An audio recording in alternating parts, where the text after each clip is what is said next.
पवन खरेल। म चाहिँ हाल चाहिँ टिडिएच जर्मनीको चाहिँ आर्थिक सहयोगमा सिबिसद्वारा सञ्चालित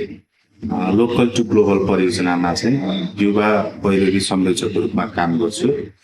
विशेष गरी हाम्रो यो परियोजनाले चाहिँ स्थानीय स्तरमा जलवायु परिवर्तनका असरलाई चाहिँ न्यूनीकरण गर्नको लागि युवाहरूले र अन्य सरकारवाला निकायहरूले गर्नुपर्ने भूमिकामा चाहिँ पैरवी गर्ने उद्देश्यले चाहिँ हाम्रो यो परियोजना सञ्चालन भएको छ।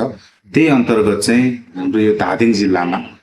पनि हामीले युवा सञ्जाल निर्माण गरेका छौँ र ती युवा सञ्जालहरूसँग चाहिँ हाम्रो यहाँका स्थानीय सरकार, जनप्रतिनिधि, जिल्ला वन कार्यालय लगायतको चाहिँ सरकारवाला निकायहरू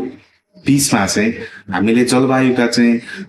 धादिङ जिल्लाको चाहिँ वर्तमान अवस्था कस्तो छ, जलवायु परिवर्तनले के विषयमा चाहिँ मुख्य गरी चाहिँ प्रभाव पारेको छ भन्ने विषयमा हामी अन्तर्क्रिया गर्दै त्यसलाई न्यूनीकरण गर्नको लागि युवा साथीहरू र स्थानीय सरकार,